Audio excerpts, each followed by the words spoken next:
Selamat sore bagi mahasiswa yang menyimak video ini. Semoga semua dalam keadaan sehat. Kita berjumpa kembali pada video ini untuk memaparkan chapter lanjutan dari mata kuliah kita. Saya akan memaparkan dalam bentuk PowerPoint sebagai berikut.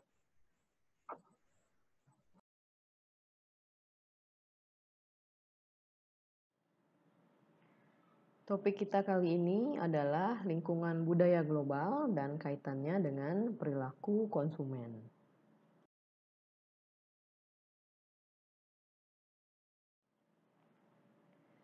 Poin-poin yang akan kita bahas dalam topik ini, yang pertama yaitu definisi dari budaya, yang kedua adalah elemen-elemen kebudayaan, yang ketiga adalah perbandingan antar budaya, yang keempat kebudayaan dan kaitannya dengan bauran pemasaran, yang kelima adalah budaya organisasi, dan yang terakhir Global Customer Relationship Management atau CRM.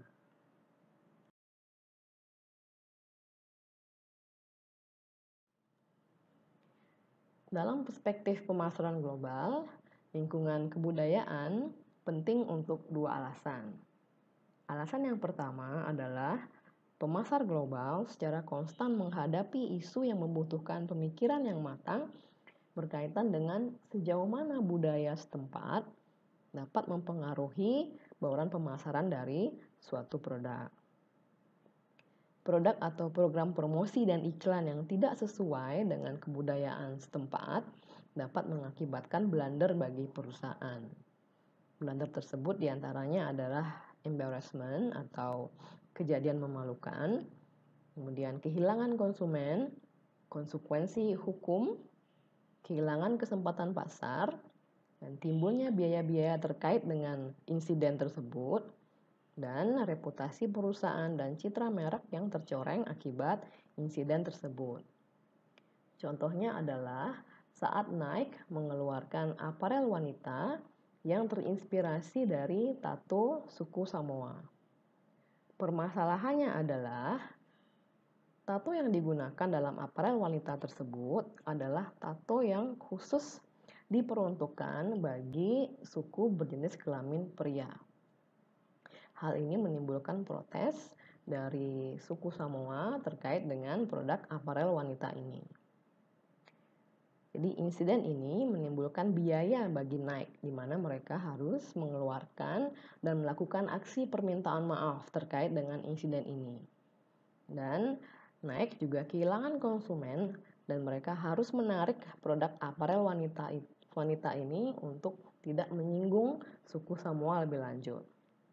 Dan reputasi dan juga merek Nike juga mendapatkan hal negatif dari hal ini, di mana konsumen menganggap Nike tidak sensitif terhadap kebudayaan-kebudayaan lokal. Kemudian alasan yang kedua adalah analisis terhadap lingkungan budaya seringnya dapat memberikan insight mengenai peluang pasar. Perusahaan yang mampu memahami atau mengenali kebudayaan lokal secara lebih baik dibandingkan dengan konsumennya, umumnya mereka mampu mendapatkan suatu keunggulan kompetitif. Contohnya adalah saat beberapa perusahaan pembuat diaper atau popok di Jepang, perusahaan ini mampu mencuri market share dari perusahaan pembuat popok terbesar yaitu Procter & Gamble. Bagaimana caranya? Ini perusahaan Jepang ini mereka menjual popok yang lebih tipis dibandingkan dengan yang dijual oleh Procter & Gamble. Sehingga produk yang lebih tipis ini itu lebih sesuai dengan keinginan dari masyarakat Jepang atau ibu-ibu di Jepang. Mengapa? Karena rumah-rumah di Jepang umumnya memiliki ruang yang lebih kecil atau ukuran rumah Jepang lebih kecil umumnya dari rumah-rumah di Eropa dan Amerika. Sehingga popok dengan kemasan yang lebih kecil dan lebih ringkas lebih dapat muat di dalam rumah orang-orang Jepang yang secara umum lebih kecil dibandingkan dengan di Eropa dan di Amerika.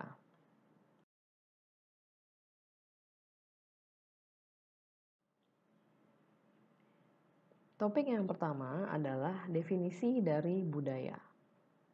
Budaya adalah norma-norma yang disetujui secara kolektif yang dijadikan sebagai panduan hidup. Budaya ini membedakan antara satu kelompok dengan kelompok lain dengan budaya berbeda. Aspek-aspek yang terkait dengan budaya yaitu kebudayaan dipelajari, atau dalam kata lain, kebudayaan tidak ditransmisikan melalui gen. Kemudian aspek yang kedua adalah kebudayaan terdiri atas beberapa bagian yang saling berkaitan. Contohnya adalah satu elemen kebudayaan, katakanlah status sosial dari seseorang, mempengaruhi bagian kebudayaan yang lain, yaitu bahasa yang dipergunakan oleh orang dalam status sosial tersebut. Atau dengan kata lain, status sosial yang berbeda dapat menyebabkan perbedaan bahasa yang dipergunakan oleh orang dalam status sosial yang berbeda tersebut. Kemudian aspek yang ketiga adalah kebudayaan digunakan secara bersama-sama oleh masing-masing individu sebagai bagian dari suatu komunitas.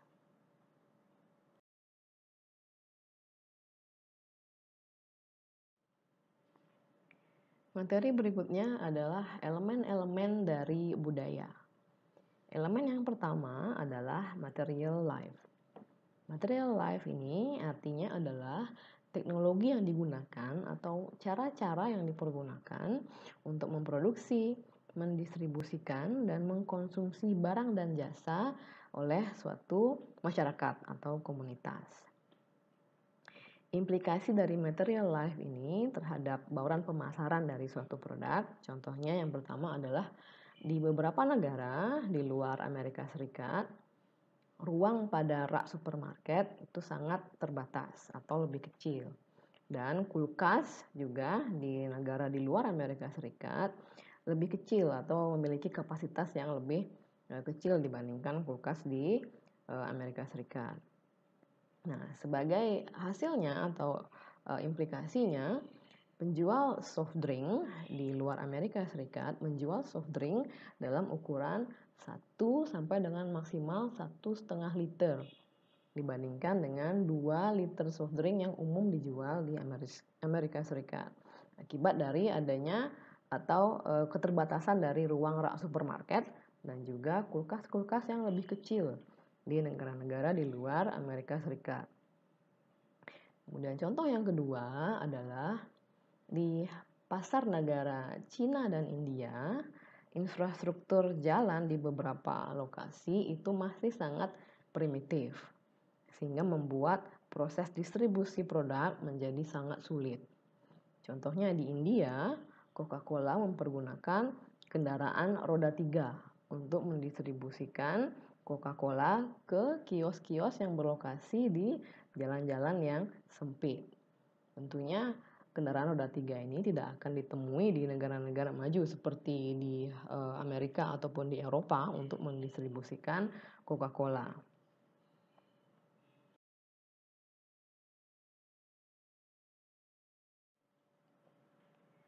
Elemen budaya yang kedua adalah bahasa. Bahasa terdiri atas bahasa lisan dan silent language, atau dalam kata lain, bahasa tubuh. Bahasa tubuh yang pantas dalam suatu kebudayaan belum tentu dianggap pantas juga di kebudayaan lain. Hal ini menjadi pertimbangan para pemasar dalam merancang strategi komunikasi pemasarannya di budaya yang berbeda. Blunder bahasa sering terjadi karena terjemahan yang kurang tepat dari iklan, slogan, atau label produk. Contohnya, Toshiba pernah memiliki jingle iklan di Cina yang berbunyi Toshiba, Toshiba. Sayangnya, dalam bahasa Mandarin, Toshiba terdengar seperti Tochuba, yang artinya, ayo kita curi itu. Sehingga, Toshiba perlu melakukan penyesuaian untuk memperbaiki mistranslation ini. Translasi atau terjemahan yang kurang tepat dapat memberikan image bahwa perusahaan kurang peduli terhadap konsumennya di negara lain. Beberapa teknik yang dapat dipergunakan untuk dapat menghasilkan terjemahan yang baik terdapat beberapa. Salah satunya adalah back translation. Contoh dari back translation ini adalah katakanlah suatu perusahaan asing multinasional ingin mengembangkan iklan untuk pasar Indonesia. Yang mereka lakukan pertama adalah merekrut satu orang natif Indonesia untuk menerjemahkan naskah asli iklan berbahasa Inggris ke dalam bahasa Indonesia. Kemudian merekrut seorang native speaker bahasa Inggris untuk menerjemahkan naskah iklan dalam bahasa Indonesia tadi ke dalam bahasa Inggris. Hasil terjemahan bahasa Inggris ini kemudian dibandingkan dengan naskah aslinya. Kemudian perbedaan antara kedua versi ini kemudian didiskusikan sehingga mencapai konsensus atas terjemahan yang benar-benar tepat. Kemudian label multilingual atau label dalam dua atau beberapa bahasa cukup umum digunakan. Ini hal ini untuk mengurangi biaya modifikasi apabila melakukan terjemahan pada label di masing-masing negara. Ini dengan label dengan multilingual atau label dalam beberapa bahasa, produk ini dapat dipasarkan di beberapa negara sekaligus. Kemudian dalam pasar yang ukurannya cukup besar, pemasar menghadapi suatu isu atau mereka memutuskan apakah untuk tetap mempergunakan nama merek asli atau memodifikasi nama merek agar dapat mempresentasikan identitas lokal. Contohnya adalah saat Hewlett Packard atau HP memasuki pasar Cina, mereka mengadopsi bahasa Cina untuk merepresentasikan mereknya, yaitu dari Hewlett Packard diubah menjadi Huipu, di mana Hui dalam bahasa Cina berarti kebaikan dan Pu berarti universal. Merek Huipu di Cina kemudian diterima dengan baik oleh konsumen di pasar tersebut.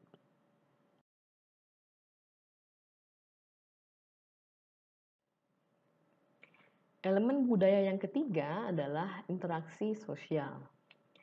Terdapat 3 jenis grup reference dalam interaksi sosial. Yang pertama adalah membership group. Membership group adalah kelompok di mana seseorang menjadi bagiannya. Dan yang kedua adalah anticipatory groups, di mana kelompok ini merupakan kelompok yang seseorang ingin menjadi bagiannya. Dan yang ketiga adalah dissociative groups. Kelompok ini adalah kelompok yang di mana seseorang tidak ingin menjadi bagiannya.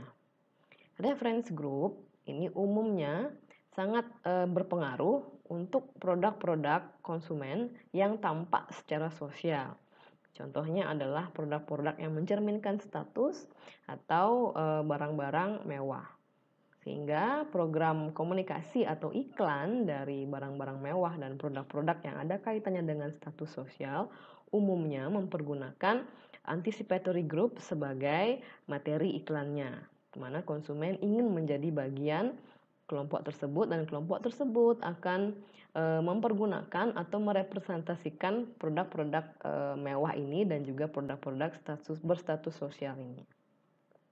Implikasi dari interaksi sosial dalam bauran pemasaran contohnya adalah saat Allied Domec mensponsori program tari di MTV Network Asia yang disebut dengan Party Zone Mixing with Kalua. Jadi motivasi utama dari sponsorship ini adalah remaja di Asia, mereka melihat MTV sebagai trendsetter dan cerminan dari gaya hidup mereka.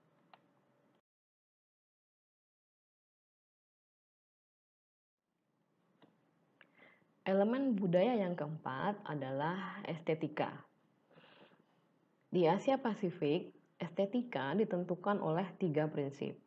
Yang pertama adalah kompleksitas dan dekorasi, yang terdiri atas berbagai macam bentuk dan juga warna. Kemudian harmoni dan alam, seperti image atau gambar pepohonan, gunung, dan juga bunga. Estetika memainkan peranan yang penting dalam merancang visual produk, termasuk di dalamnya komponen seperti merancang packaging dan juga logo. Dalam kebudayaan Cina, merah dipersepsikan sebagai warna keberuntungan. Sehingga saat Olimpiade Beijing 2008, banyak perusahaan multinasional yang memberikan sentuhan warna merah dalam mereknya. Bahkan Pepsi mengubah warna biru yang menjadi ciri khasnya menjadi merah dalam occasion Olimpiade tersebut. Di Jepang, warna-warna pastel yang mencerminkan kelembutan dan juga harmoni lebih digemari dibandingkan dengan warna-warna yang cerah dan tajam. Sehingga penting untuk memahami bagaimana warna dan bentuk dari suatu packaging, produk, atau merek dipersepsikan di suatu kebudayaan. Dengan pewarnaan dan bentuk yang tepat, suatu produk dapat diterima dengan baik di suatu kebudayaan sehingga meningkatkan awareness dan juga meningkatkan minat beli konsumen terhadap produk tersebut.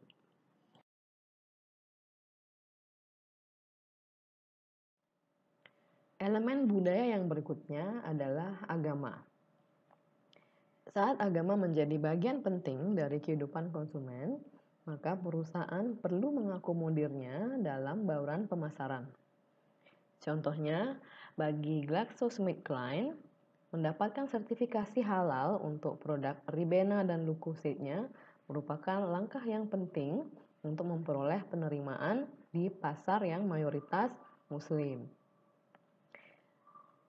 Tabu dalam suatu kepercayaan juga sering memaksa perusahaan untuk mengadaptasi bauran pemasarannya.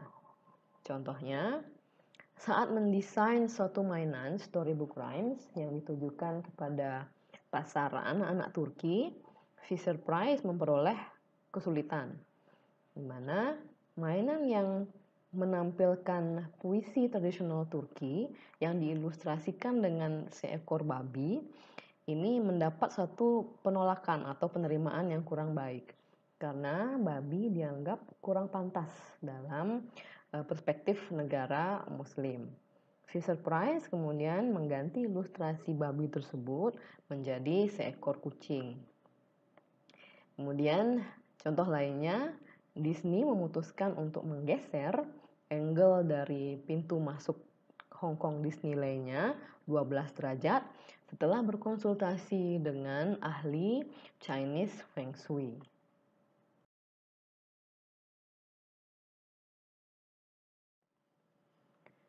Contoh implikasi lain adalah tidak adanya tombol nomor 4 di dalam lift dan juga tidak ada lantai 4 di dalam bangunan di Cina karena angka 4 dianggap merepresentasikan kesialan. Dan ballroom juga dibangun exactly dengan ukuran 888 meter persegi karena 8 merepresentasikan kemakmuran di dalam kebudayaan Cina. Dan perusahaan multinasional di Cina juga melakukan ritual membakar dupa saat mereka menyelesaikan konstruksi bangunan ataupun kantor. Di Bali juga terjadi hal serupa di mana perusahaan lokal, tidak hanya perusahaan lokal, tapi juga perusahaan multinasional saat mereka meresmikan kantor baru atau selesai menyelesaikan bangunan, mereka umumnya melakukan upacara pemelaspasan. Agama juga membentuk kalender-kalender liburan di banyak negara. Contohnya, di banyak negara di Eropa, hari Saint Nicholas yang jatuh pada tanggal 6 Desember merupakan momen utama bagi perusahaan mainan dan permen untuk memasarkan produknya. Kemudian bulan suci Ramadan juga menjadi momen yang semakin terkomersialisasi. Di beberapa negara Muslim, Coca-Cola mendekorasi botol Coca-Colanya dengan gambar bulan sabit dan juga bintang yang merupakan simbol agama Islam selama periode Ramadan ini. Kemudian Hush Puppies, merek sepatu dari Amerika, kehilangan pangsa pasarnya di Malaysia saat konsumen mengetahui bahwa sepatunya mengandung kulit babi. Karena Malaysia merupakan pasar dengan mayoritas konsumen muslim yang menganggap atau memandang babi merupakan binatang yang kurang pantas.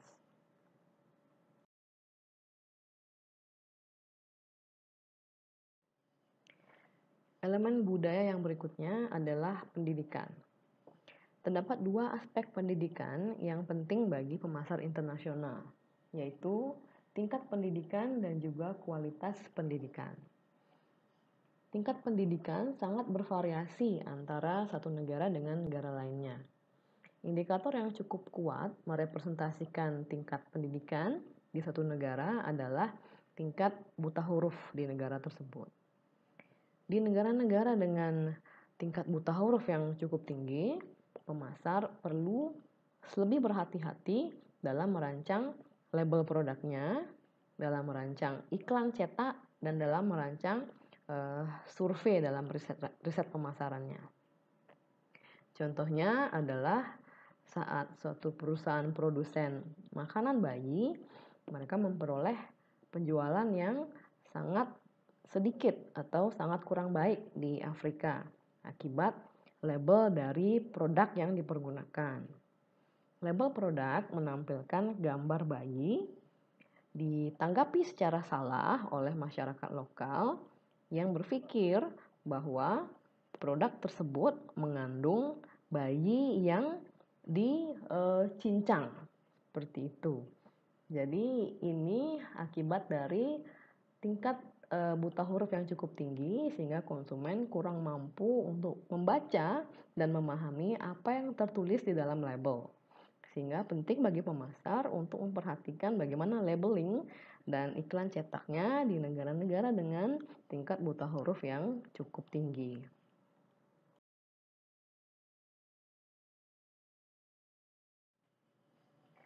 Topik bahasan berikutnya adalah perbandingan antar budaya. Dalam hal ini kita akan membahas perbandingan antara budaya konteks tinggi dan budaya konteks rendah. Dalam budaya konteks tinggi, interpretasi pesan sangat bergantung pada isyarat-isyarat yang bersifat kontekstual. Pesan sangat jarang dibuat eksplisit dan lebih banyak bersifat implisit. Apa yang tidak dikatakan seringnya lebih penting daripada apa yang dikatakan. Contohnya, saat seseorang ingin menyetujui sesuatu, orang tersebut seringnya tidak mengatakan iya secara eksplisit, namun menyampaikan hal-hal lain yang merepresentasikan persetujuannya. Dan jika seseorang mengatakan iya sekalipun, hal itu belum tentu berarti iya. Ini sangat tergantung dari bagaimana seseorang menyampaikan kata iya tersebut, dalam konteks apa. Contoh dari komunitas atau negara-negara dengan budaya konteks tinggi adalah umumnya budaya-budaya Confucian, yaitu Cina, Korea, Jepang, dan juga Amerika Latin. Sebaliknya, dalam budaya konteks rendah, cara komunikasinya sangat jelas. Jadi, apa yang mereka maksud akan mereka katakan, atau apa yang mereka katakan benar-benar mencerminkan apa yang mereka maksud. Di dalam budaya konteks rendah, tidak terdapat isyarat-isyarat kontekstual dalam komunikasi. Pesan yang disampaikan cenderung sangat eksplisit. Negara-negara dengan budaya konteks rendah, contohnya adalah Amerika Serikat, negara-negara Skandinavia, dan Jerman. Dalam area pemasaran internasional, perbedaan antara budaya konteks tinggi dan rendah menjadi sangat penting. Contohnya, dalam aspek personal selling, perusahaan-perusahaan di Amerika umumnya merotasi tenaga penjualannya antar teritori.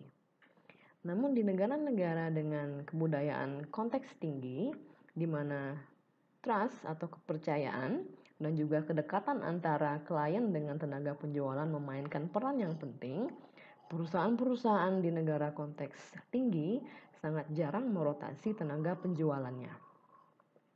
Kemudian pada bidang periklanan internasional, promosi-promosi pemasaran atau kampanye-kampanye pemasaran yang dikembangkan dengan menyesuaikan dengan budaya konteks tinggi cenderung menjadi tidak efektif saat digunakan atau ditayangkan di negara-negara dengan konteks rendah. Iklan-iklan di negara berkonteks rendah umumnya sangat eksplisit dan pesan-pesan yang disampaikan umumnya menyampaikan secara jelas mengenai spesifikasi dan manfaat produk. Namun iklan-iklan tersebut menjadi kurang efektif di negara dengan konteks tinggi, di mana iklan di negara konteks tinggi lebih sering mempergunakan suatu cerita atau alur kisah dalam mengiklankan produknya. Sedikit sekali kata-kata yang dimasukkan di dalam iklan. Dan kisah dan alur cerita yang dipergunakan dalam iklan seringnya merepresentasikan pesan dari suatu merek atau pesan yang ingin disampaikan oleh produk tersebut.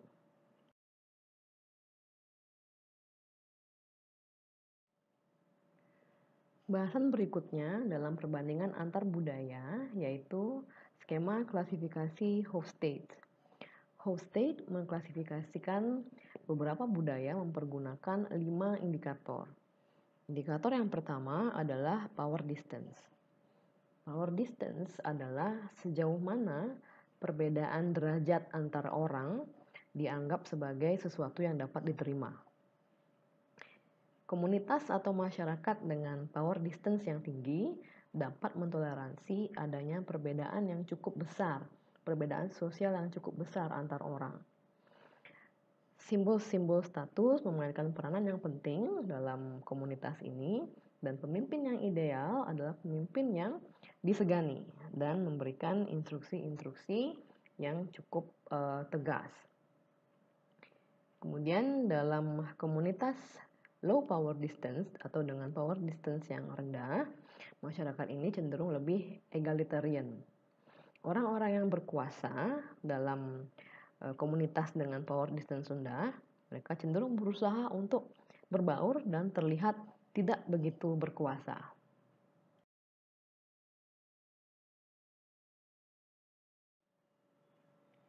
Dimensi yang kedua dalam skema klasifikasi budaya oleh Hofstede adalah uncertainty avoidance atau kecenderungan untuk menghindari ketidakpastian.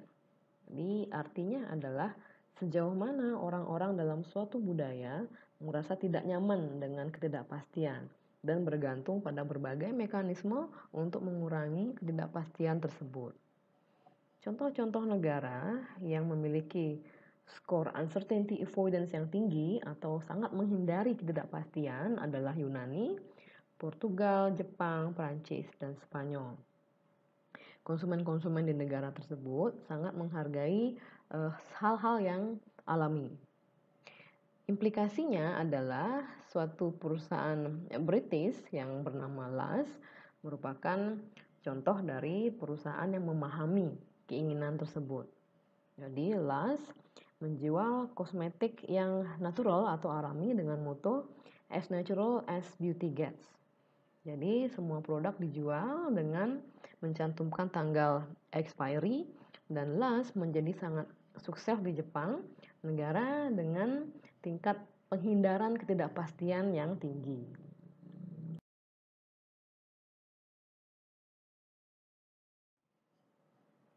Dimensi yang ketiga adalah individualism, yaitu tingkatan sejauh mana seseorang memilih untuk bertindak secara individu dibandingkan dengan bertindak secara kolektif atau sebagai anggota kelompok.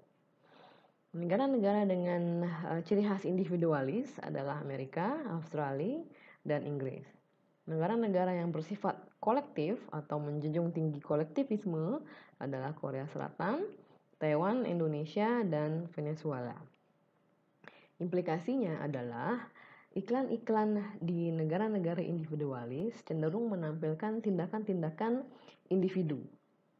Sebaliknya, iklan yang lebih efektif di negara-negara yang bersifat kolektif cenderung menampilkan iklan dengan yang mengedepankan kebersamaan. Kemudian dimensi yang keempat dari skema klasifikasi Hofstede adalah masculinity. Masculinity adalah suatu sifat yang mengedepankan pentingnya nilai-nilai kelaki-lakian seperti asertif, status, kesuksesan, semangat kompetisi, dan juga pencapaian dibandingkan dengan nilai-nilai female atau feminis seperti orientasi terhadap manusia, solidaritas, dan kualitas hidup. Jepang merupakan komunitas yang sangat maskulin. Negara lain yang juga memiliki skor tinggi dalam hal masculinity adalah Austria, Italia, dan Meksiko. Sebaliknya, Thailand, Chili, Netherlands, dan juga Swedia adalah negara-negara dengan skor masculinity yang rendah atau dapat dikatakan negara-negara dengan budaya feminis.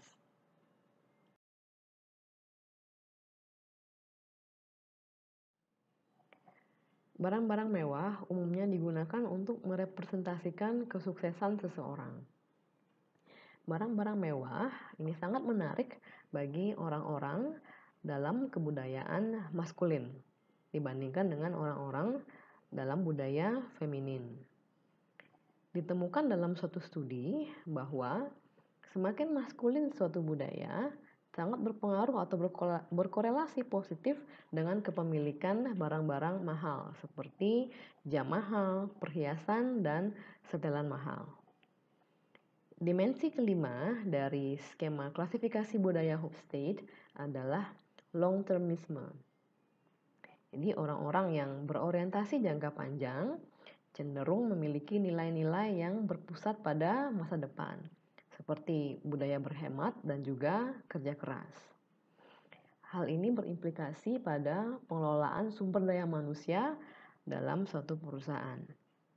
Umumnya di negara-negara dengan long-termisme yang tinggi, perusahaan memberikan insentif bagi karyawannya yang bersifat jangka panjang, contohnya saham.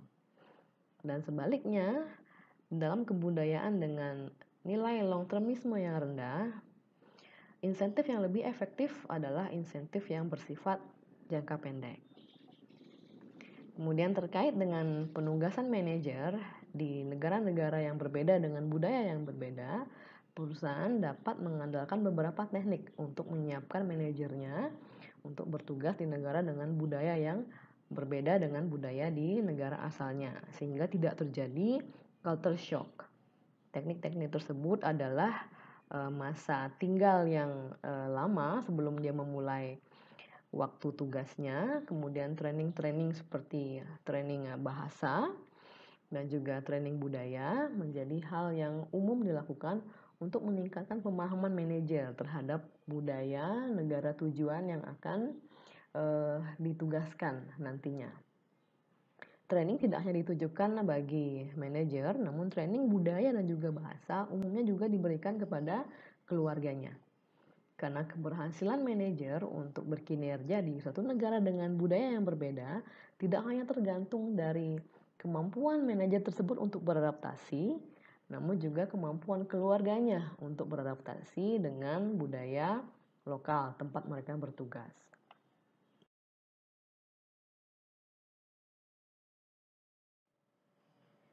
Topik bahasan berikutnya adalah kaitan antara budaya dan bauran pemasaran. Pertama, kita akan membahas bagaimana budaya mempengaruhi kebijakan produk. Contohnya adalah serial Powerpuff Girl yang merupakan acara karate superhero yang ditayangkan oleh Cartoon Network yang memiliki banyak penggemar di kalangan anak-anak Amerika. Saat serial ini ditayangkan di Jepang, serial ini gagal total. Untuk dapat meningkatkan daya tarik dari serial ini, Cartoon Network kemudian memutuskan untuk merubah karakter-karakter dalam serial ini. Mereka mengajak Toei yang merupakan rumah animasi asal Jepang untuk mendampingi membantu dalam perubahan ini. Karakter-karakter dalam Powerpuff Girl yaitu Blossom, Buttercup, dan Bubbles diberikan nama-nama Jepang dan juga pakaian-pakaian yang lebih realistik dalam pandangan anak-anak Jepang, yaitu rok mini dan juga ikat pinggang. Dan karakter ini juga diberikan kehidupan ala anak-anak SMP Jepang. Karena anak-anak Jepang lebih menyukai plot yang lebih naratif, serial ini dibuat lebih panjang, yaitu 15 hingga 20 menit, dibandingkan dengan di Amerika Serikat, yaitu 7 sampai 11 menit. Serial ini di Jepang juga menampilkan tema-tema yang sesuai dengan ekspektasi dari anak-anak perempuan Jepang, yaitu tema-tema mengenai cinta dan juga penerimaan terhadap orang-orang yang berbeda dari orang-orang pada umumnya.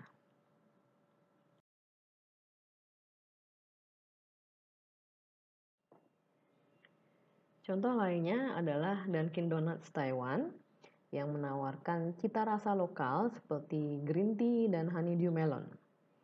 Dunkin Donuts Taiwan juga menurunkan kadar gula karena orang-orang Asia memiliki preferensi rasa manis yang lebih rendah. Contoh lain adalah KitKat yang sangat populer di kalangan murid-murid di Jepang, terutama pada momen-momen ujian. Hal ini dikarenakan nama dari coklat yang dibuat oleh Nestle ini sangat mirip dengan ekspresi dalam bahasa Jepang, yaitu Kitokatsu. Jadi kalimat ini digunakan oleh para murid untuk mendoakan teman-temannya semoga beruntung dalam ujian. Atau frase ini dapat diterjemahkan menjadi seperti saya harap kamu akan menang. Jadi sering juga orang tua di Jepang membelikan anak-anaknya KitKat sebagai suatu jimat keberuntungan dalam masa ujian.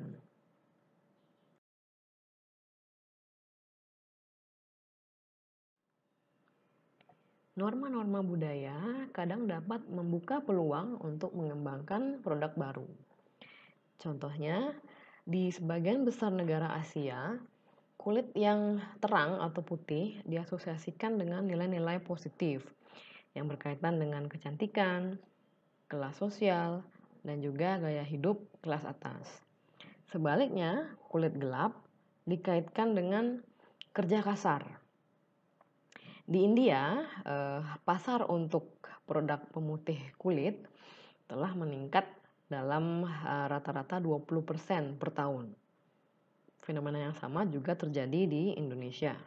Perusahaan-perusahaan multinasional seperti Unilever, Avon, dan Beiersdorf, mereka memperoleh keuntungan yang cukup besar dari hasil memasarkan produk pemutih kulit ini.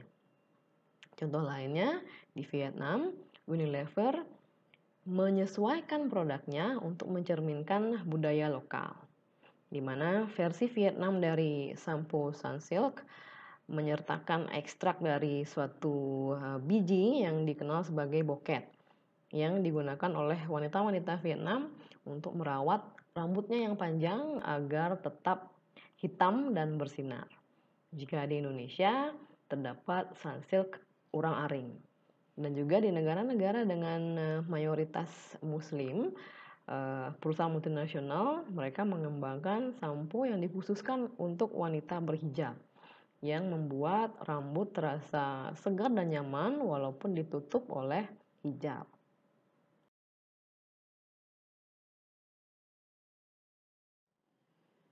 Bahasan berikutnya adalah bagaimana budaya mempengaruhi kebijakan harga. Contoh yang pertama adalah di negara-negara barat, harga yang tinggi sering dipergunakan sebagai sinyal atas kualitas yang premium untuk banyak kategori produk. Asumsi tersebut juga terjadi di negara berkembang. Contohnya, perusahaan multinasional farmasi yaitu Pfizer memperoleh manfaat dari asumsi di negara berkembang bahwa obat-obat paten layak dibayar jauh lebih mahal karena persepsi bahwa obat-obat generik kurang aman dan kurang efektif. Contoh yang kedua, di budaya Cina seperti Hong Kong, price point atau poin harga yang sering digunakan berakhir dengan angka 8, bukan dengan angka 9. Seperti contohnya, jika di negara barat harga yang ditetapkan adalah 7.999, di Cina umumnya mempergunakan price point yang berakhiran 8, yaitu 7.888. Karena dalam budaya Cina, angka 8 diasosiasikan dengan keberuntungan dan juga kemakmuran.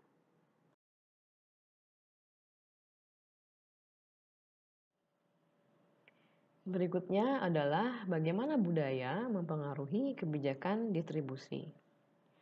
Contoh yang pertama adalah Walmart yang mengalami kesulitan di pasar Jerman. Pasar Jerman adalah pasar yang cukup sulit ditembus oleh mega retailer seperti Walmart. Belanjaan yang dibantu dimasukkan ke tas belanja oleh staf merupakan hal yang kurang lazim bagi konsumen di Jerman karena mereka tidak menyukai orang asing untuk menghandle belanjaan mereka. Di Jerman, toko yang lebih populer adalah toko yang berukuran medium seperti Aldi dan Lidl. Dan toko-toko yang berukuran mega seperti Walmart kurang populer.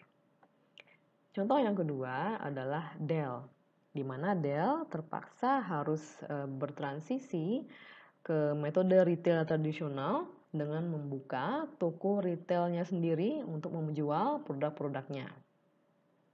Di Cina, di mana komunikasi face to face sangat penting saat menjual atau membeli komputer, Dell harus merubah model direct sales-nya atau penjualan melalui internetnya, berubah menjadi menjual komputer melalui outlet GOM, yaitu outlet retail elektronik terbesar di Cina. Kemudian contohnya ketiga, di banyak kota-kota di negara berkembang, McDonald's menawarkan jasa delivery. Modal ini sesuai untuk kota-kota dengan tingkat kemacetan yang tinggi, di mana upah tenaga kerja cenderung rendah. Sehingga biaya delivery menjadi cukup murah untuk dapat dibeli atau dibayar oleh konsumen-konsumen.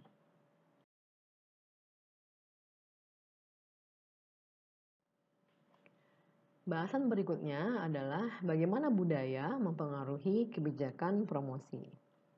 Kalender kebudayaan suatu negara sering menciptakan peluang pemasaran.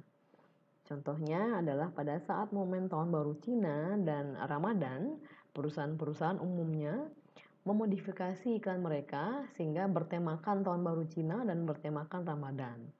Selain itu, slogan dan logo mereka dan juga packaging seringnya juga disesuaikan untuk menyesuaikan dengan tema-tema Chinese New Year dan juga Ramadan.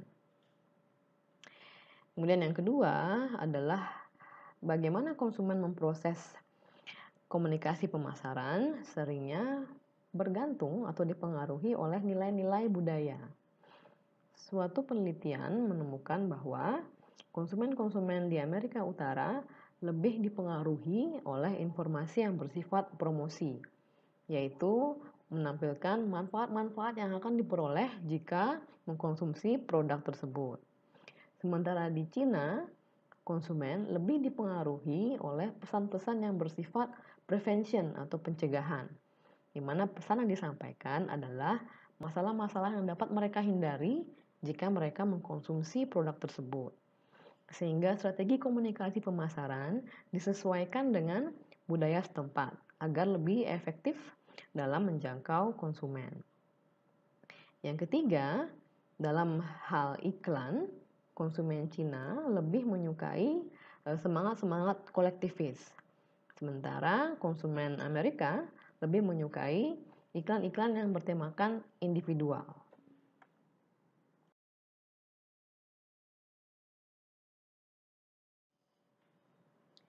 Bahasan berikutnya adalah budaya organisasi. Budaya organisasi atau budaya perusahaan adalah asumsi nilai dan kepercayaan yang disetujui secara bersama-sama yang mempengaruhi bagaimana orang-orang dalam organisasi berperilaku. Nilai-nilai yang disetujui bersama ini memiliki pengaruh yang kuat terhadap orang-orang di dalam organisasi dan mempengaruhi bagaimana mereka berpakaian, bagaimana mereka bertindak, dan juga bagaimana mereka melakukan pekerjaan mereka. Setiap organisasi atau perusahaan mengembangkan dan memelihara budaya yang khas, yang memberikan panduan mengenai apa yang boleh dan tidak boleh dilakukan sebagai anggota dari organisasi tersebut. Terdapat beberapa tipe dari budaya organisasi yang dapat dilihat pada gambar. Terdapat 4 kuadran, di mana kuadran atas memiliki proses organik, yaitu lebih menekankan pada fleksibilitas dan spontanitas. Sementara kuadran di bawah memiliki proses yang bersifat mekanis, yaitu mengedepankan kontrol dan keteraturan serta stabilitas. Sementara kuadran di sebelah kiri memiliki sifat internal maintenance, yaitu menekankan pada aktivitas yang lancar dan integrasi yang lancar. Sementara kuadran di sebelah kanan bersifat external positioning yang menekankan pada kompetisi dan diferensiasi. Pada kuadran 1, tipe organisasi disebut dengan tipe organisasi clan, di mana atribut yang dominan adalah kohesivitas, partisipasi, dan juga teamwork. Penekanan strategi adalah ke arah pengembangan sumber daya manusia, komitmen, dan moral. Pada kuadran kedua adalah tipe adokrasi, di mana atribut yang dominan adalah sifat kewirausahaan, kreativitas, dan adaptabilitas. Penekanan strategi yaitu ke arah inovasi, pertumbuhan, dan juga eksplorasi sumber daya baru. Pada kuadran ketiga disebut tipe hierarki, di mana atribut yang dominan adalah peraturan dan juga kesamaan. Di mana penekanan strategi adalah ke arah stabilitas, prediktabilitas, dan juga operasi yang lancar.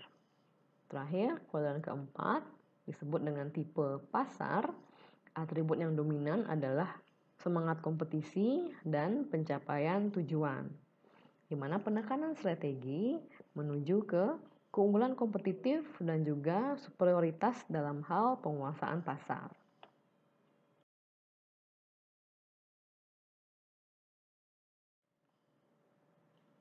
Budaya organisasi antar perusahaan dapat sangat berbeda. Budaya perusahaan seringnya dipengaruhi oleh budaya negara tersebut. Di sini kita akan membahas bagaimana kuatnya organisasi atau budaya organisasi mempengaruhi bagaimana pekerja-pekerja mereka bertindak dan melakukan pekerjaan mereka. Contoh yang pertama adalah Hyundai, produsen mobil dari Korea, yang membuka cabang di Amerika mengalami kesulitan manajemen. Alasan dari eksodus pekerja-pekerja di cabang Amerika ini adalah karena pekerja-pekerja dari Amerika sangat tidak menyukai gaya manajemen Hyundai yang authoritarian, di mana sangat sedikit toleransi untuk perbedaan pendapat dan gaya manajemen yang tidak partisipatif. Contoh yang kedua adalah Daimler Chrysler yang merupakan merger antara Daimler dan Chrysler. Mereka mengalami periode merger yang cukup sulit karena adanya bentrokan budaya antara kedua perusahaan. Daimler memiliki budaya perusahaan yang lebih birokratis dan formal, sementara Chrysler memiliki budaya yang lebih spontaneous. Sehingga manajer-manajer Jerman dari Daimler berusaha untuk melakukan pekerjaan dengan cara yang lebih tidak formal dibandingkan dengan cara mereka pada umumnya, di bawah pengaruh dari Chrysler yang merupakan perusahaan asal Amerika. Karena ketidakcocokan budaya ini berlangsung terus-menerus dan tidak dapat diselesaikan, Daimler kemudian menjual Chrysler ke Cerberus Capital Management, sebuah perusahaan investasi swasta dengan harga 6 miliar dolar.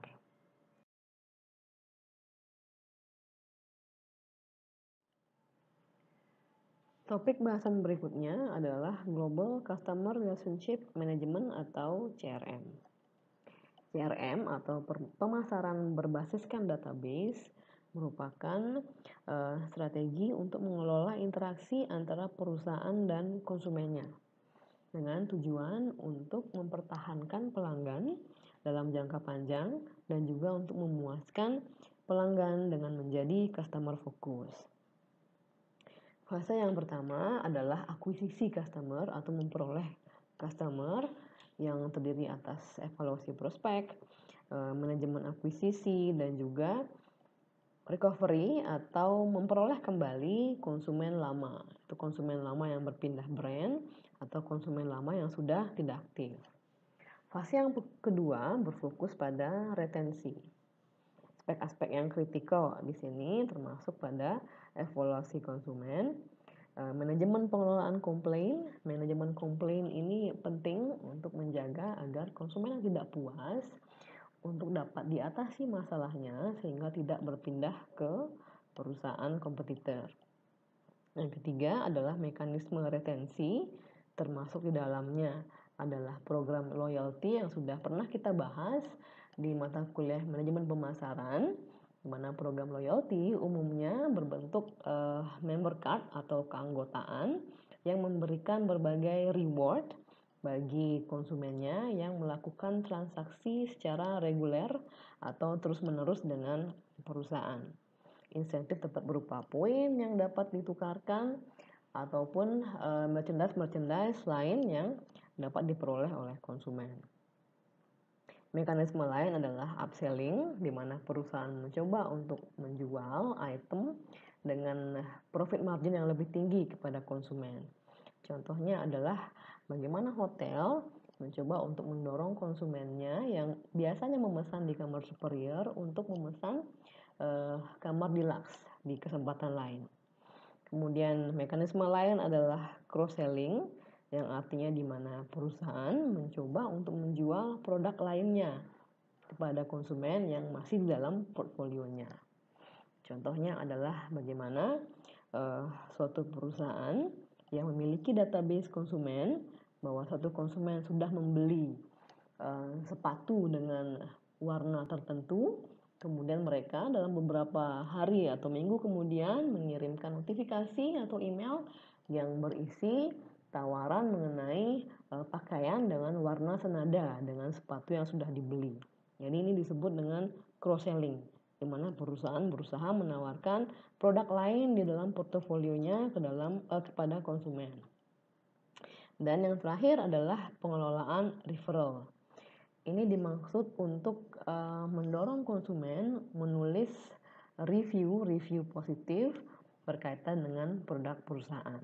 Biasanya konsumen diberikan insentif untuk menulis review yang bersifat positif. Review ini kemudian ditampilkan di website perusahaan atau di situs-situs review yang lain.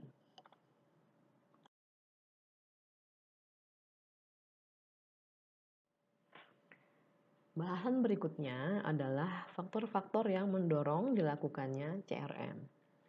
Alasan yang pertama adalah loyalitas konsumen yang semakin menurun, yang memberikan tekanan pada perusahaan untuk semakin meningkatkan program retensi konsumennya. Alasan yang kedua adalah konsumen yang semakin demanding, yang menginginkan produk dan layanan yang terpersonalisasi. Alasan yang ketiga adalah segmen pasar yang sangat berbeda atau terdiferensiasi.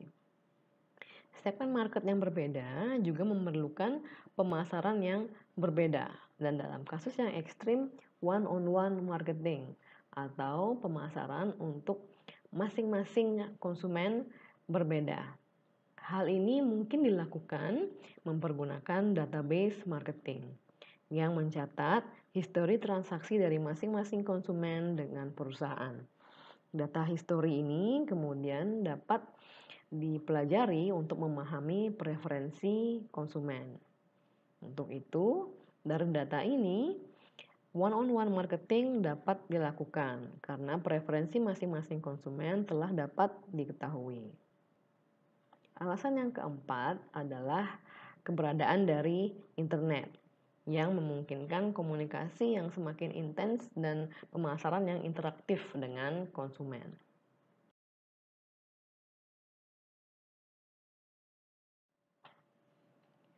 Manfaat yang diperoleh oleh perusahaan dari aktivitas CRM adalah yang pertama, pemahaman yang lebih baik atas ekspektasi dan perilaku konsumen. Pengetahuan ini memungkinkan perusahaan untuk mengembangkan strategi komunikasi yang terdiferensiasi. Tujuan dari CRM adalah untuk dapat menawarkan produk dan layanan yang sesuai terhadap konsumen pada waktu yang tepat dan mempergunakan distribusi atau saluran distribusi yang tepat. Dan manfaat yang kedua adalah database konsumen dapat memfasilitasi kampanye direct mail atau program pemasaran di mana pemasar dapat mengirimkan konten-konten atau pesan pemasaran melalui email ke masing-masing konsumen. Tentunya dengan pesan yang berbeda-beda sesuai dengan preferensi konsumen. Jadi data preferensi konsumen diperoleh dari database yang telah dijelaskan sebelumnya. Dalam kondisi ini, CRM melalui direct mailing campaigns-nya merupakan alternatif yang lebih ekonomis dibandingkan dengan beriklan di media massa dan menargetkan konsumen secara luas, di mana metode ini kurang relevan dengan kebutuhan masing-masing konsumen dan juga berbiaya lebih tinggi dibandingkan dengan direct mailing campaign. Demikian paparan saya pada chapter ini. Semoga dapat dipahami dengan baik dan diterima dengan baik. Kita berjumpa kembali di video berikutnya. Terima kasih atas atensinya dan selamat sore.